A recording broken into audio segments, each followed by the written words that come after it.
ఎంత అన్యాయం చేసిండారన్నా ఈ రిపోర్ట్లో.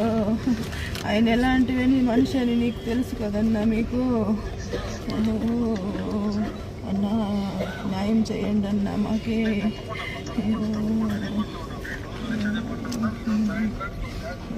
ఎంత అన్యాయం చేసినారన్నా. ఎంత సిన్సియర్గా ఉండే మనిషి, ఎవరికి అన్యాయం చేయని మనిషి ఇట్లా చేసినారు. ఎంత దారుణంగా చంపినారన్నా.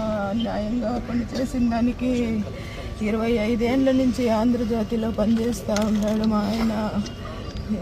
ఇంత అన్యాయం చేసినారన్నా. అన్నా మాకు న్యాయం చేయండి అన్నా మీరు.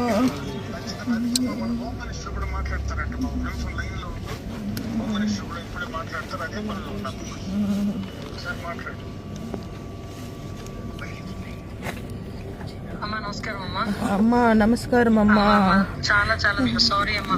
అమ్మా 25 సంవత్సరాల నుంచి ఆంధ్రజ్యోతిలో పనిచేస్తూ ఉన్నాడమ్మా మా ఆయన. ఎంతో సిన్సియర్గా పనిచేసినారు. ఏ విధమైన మిస్టేక్స్ లేకుండా పనిచేసినారు. ఎంత దారుణంగా సిన్సియర్గా ఉండిన దానికి ఎంత కిరాతకంగా దారుణంగా నరికి చంపేసినాడమ్మా. మాకు న్యాయం చేయి తల్లి, నువ్వే దిక్కు మాకి.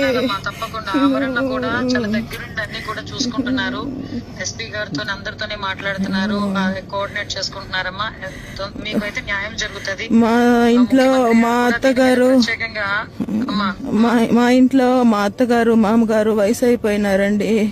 అయ్యో నా బిడ్డలు inter first year second year చదువుతా ఉన్నారు.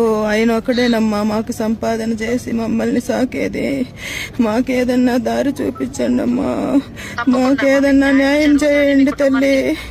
తప్పకుండానమ్మా మీ కుటుంబానికి న్యాయం జరుగుతుంది. ముఖ్యమంత్రి గారు కూడా దీని మీద మార్నింగ్ కూడా రివ్యూ తీసుకున్నారమ్మా. ఇమీడియట్ గా వాళ్ళందరినీ పట్టుకోవాలని చెప్పి పోలీసులకు కూడా చెప్పడం జరిగింది. అమరన్న కూడా కంటిన్యూస్ గా మానిటర్ చేసుకుంటున్నారు. నేను ఇద్దరం కలిసి ఇప్పుడే కూర్చున్నాము.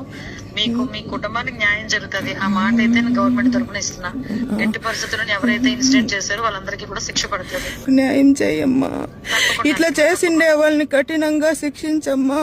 మా కడుపు మంట ఇట్లంది. డిపార్ట్మెంట్ మొత్తం అదే పని మీద ఉందమ్మా. మేము తప్పకుండా వాళ్ళకి శిక్ష విధిస్తామమ్మా కంపల్సరీగా. మీరు కొంచెం ధైర్యంగా ఉండండి. అదేవిధంగా హోమ్ మినిస్టర్ గారు కూడా మన జగన్మోహన్ రెడ్డి సతీమణితో మాట్లాడడం జరిగింది. వారు కూడా చాలా బాధగా మాట్లాడారు. గవర్నమెంట్ ఏంటి ఎటువంటి సహాయం అయినా కూడా కానీ వారు ఫ్యామిలీని ఆదుకునేదానికి మేము చూస్తున్నాం కూడా. ముఖ్యమంత్రితో కూడా మాట్లాడాం.